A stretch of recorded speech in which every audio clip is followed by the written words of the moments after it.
jiwa anak muda zaman sekarang? Apakah sudah sesuai atau belum? Oke, mari kita kupas bersama dengan narasumber, seorang psikolog yang akan kita undang pada malam hari ini. Kita sambut, ini dia, Nobelina Adi Condro. Kepadanya dipersilakan. Selamat malam, Kak Nobelina. Karena kita lagi corona ya teman-teman, selamanya seperti ini. Kita harus social distancing gitu ya. Oke, boleh perkenalan terlebih dahulu? Silakan. Oke, halo teman-teman semua. Perkenalkan, nama saya Nobelina Adi Condro, MPsi Psikolog ya. Untuk saat ini saya bekerja di UPTD Perlindungan Perempuan dan Anak Kabupaten Bantul. Kalau boleh tahu aslinya? Aslinya. Kalau aslinya agak panjang juga sih Mbak. Kalau saya lahirnya di Semarang, tapi lama dibesarkan di Palu, kemudian sekitar 12 tahun terakhir di Jogja gitu. Berarti ada campurannya ya? Campuran dari beberapa daerah ya? Iya, Wah, gitu deh. bagus sekali. Oke, saat ini kita kan malam-malam ini ya Kak, ditemani hujan, ngeteh, seperti ini. Kita akan mengobrol obrolan yang sangat seru ya kali ini.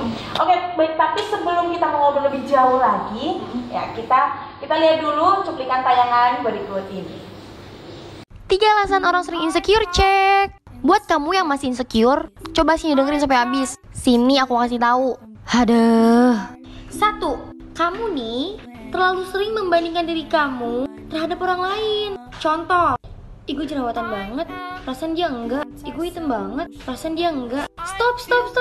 Itu enggak baik. 2. Jangan terus pengen terlihat sempurna. Contoh, kamu ngelakuin hal ini, terus salah sedikit aja, kurang sedikit aja, ulang lagi, sampai pada akhirnya kamu gak jadi. Ya karena kamu pengen terus-terusan merasa sempurna. Padahal kan kamu tahu, manusia itu gak ada yang sempurna. Jadi tolonglah padanya aja. Ya tahu susah, tapi coba.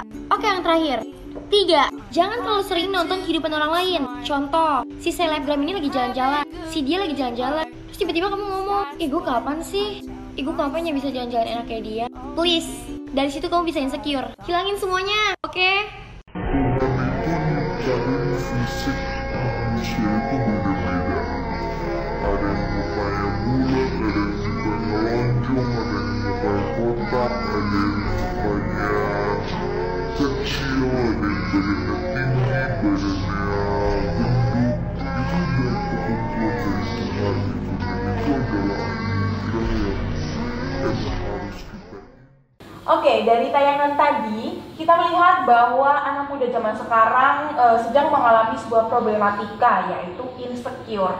Pasti teman-teman di rumah sudah sering mendengar ya kata-kata insecure. Kita tanyakan langsung kepada ahlinya. Ini ada seorang psikolog, kita akan tanyakan langsung kepada Kak Lina.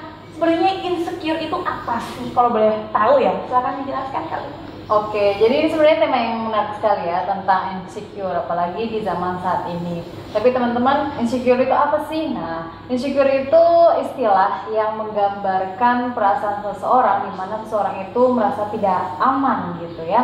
Merasa tidak aman, kemudian dia merasa gelisah, takut, malu, hingga kurang percaya diri gitu ya. Jadi kurang pede. Saking kurang pedenya jadi ada istilah insecure ini. Oke, bagaimana sih kalau boleh tahu ya Kak Lina, bagaimana sih insecure itu kayak mungkin sebab dari insecure itu apa sih kalau boleh tahu? Oke, jadi insecure itu bisa dibagi dua ya kalau kita bicara soal penyebabnya. Penyebab yang pertama itu datang dari dalam diri sendiri yang biasa kita sebut internal gitu ya, dari faktor internal dan dalam diri. Contohnya misalnya ada perasaan tidak mampu, perasaan bersalah, kesepian ya, kesendirian. Nah ini perasaan-perasaan ini yang biasanya ada dalam diri kita yang bisa memicu adanya insecure. Selain itu juga teman-teman ada juga faktor eksternal ya. Faktor eksternal ini datangnya dari lingkungan. Lingkungan seperti apa gitu ya?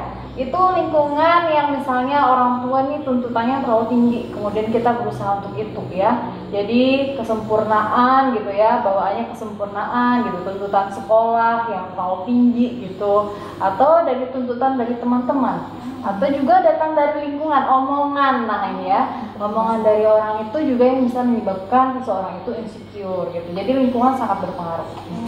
Terutama orang-orang yang toksik ya teman-teman ya Kak Lina, itu sangat mempengaruhi banget kepada seseorang. Apalagi kalau kita kan nggak tahu ya Kak Lina, seseorang itu perasaannya tuh sama kita atau enggak, kita nggak tahu ya, karena seorang berbeda-beda ya.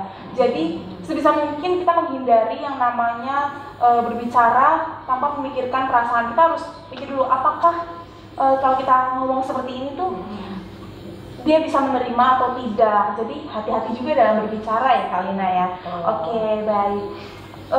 Kalau boleh tahu lagi, menurut Kak Lina, sekarang kan banyak anak muda yang merasa insecure gitu kan.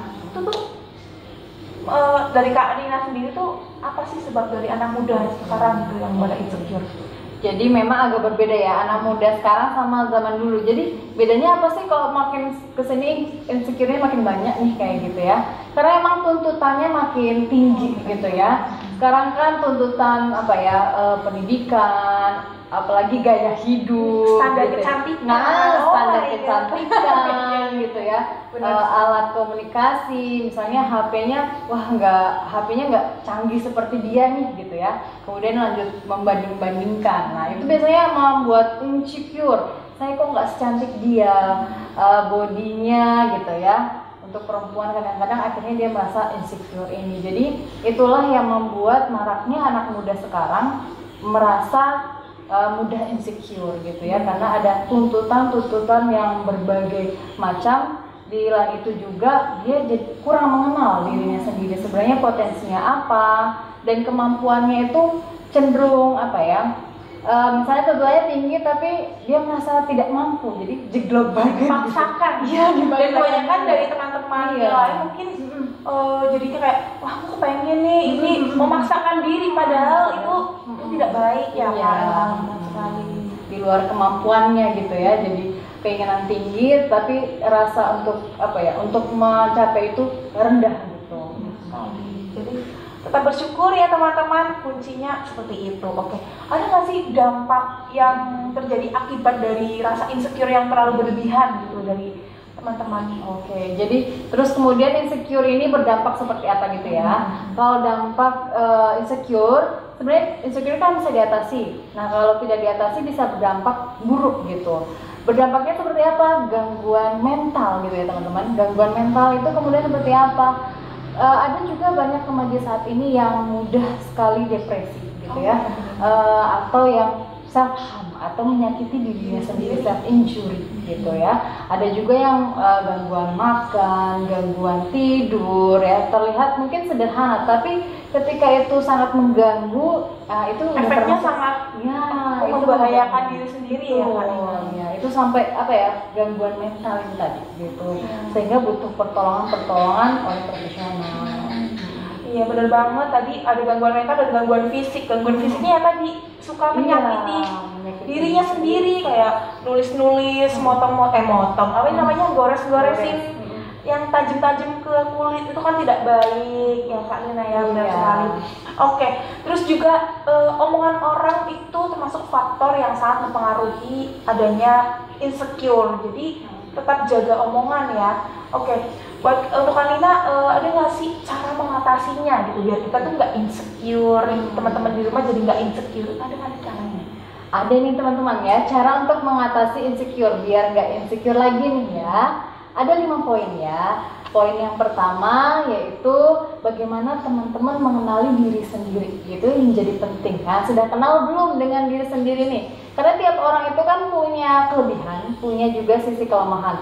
Enggak semua orang harus sempurna sih, begitu ya. Kadang kita melihat orang itu sempurna banget, tapi coba kita lihat lebih dalam. Dia juga punya kelemahan kok, tapi dia bisa bangkit gitu dengan itu semua. Dan artinya teman-teman juga bisa bangkit ya, punya potensi-potensi dalam diri gitu. Itu yang pertama. Kemudian yang kedua, kita stop ya untuk menyalahkan diri sendiri. Ya, kadang-kadang kita menyalahkan sendiri, saya nggak bisa ini, saya nggak secantik dia, saya nggak punya ini, kayak gitu ya, saya kurang pede tadi gitu.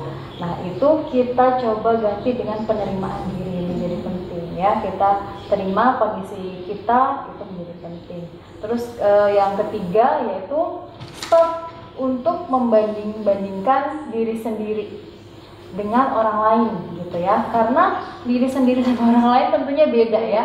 Misalnya saya pakai bajunya dia kan tetap beda ya, nggak cukup gitu, apalagi kita membandingkan diri kita sama orang lain.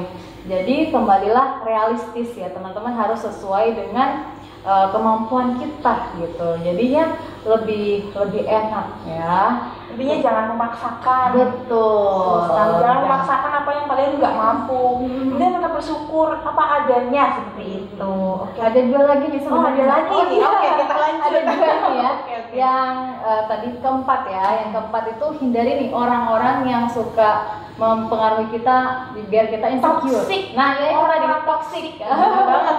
Iya, kalau memang kita mau berdaya, tidak insecure lagi, hindari nih omongan-omongan itu. Atau kita lebih bergaul sama lingkungan yang suportif ya, yang mengajak kita bangkit daripada kita terpuruk. Dan yang terakhir, artinya kita itu bahagia gitu ya, jangan lupa bahagia dan bersyukur. Jangan lupa bahagia dan bersyukur ya. Jadi kalian tuh cintai diri sendiri ya Kak Lina, cintai diri sendiri, kalian tuh sangat berpengaruh sangat bagus sekali untuk diri sendiri ya. Oke, terima kasih untuk Kak Lina. Ini obrolan yang sangat seru banget, apalagi dengan narasumber yang langsung dari ahlinya ya. Oke, terima kasih kepada Kak Lina, dan ini sangat memotivasi kita semua ya, dan teman-teman di rumah. Oke, terima kasih juga udah meluangkan waktunya untuk datang jauh-jauh ya dari rumah ke sini ya. Lumayan jauh kan. Oke. Dan terima kasih juga untuk teman-teman yang sudah menonton di rumah maupun di studio. Oke, terima kasih banyak. Oke, saya Nur Aini Marlina Wogi pada program acara kali ini mengucapkan terima kasih dan mohon maaf jika ada salah kata atau tingkah laku yang kurang berkenan. Selamat malam dan sampai jumpa.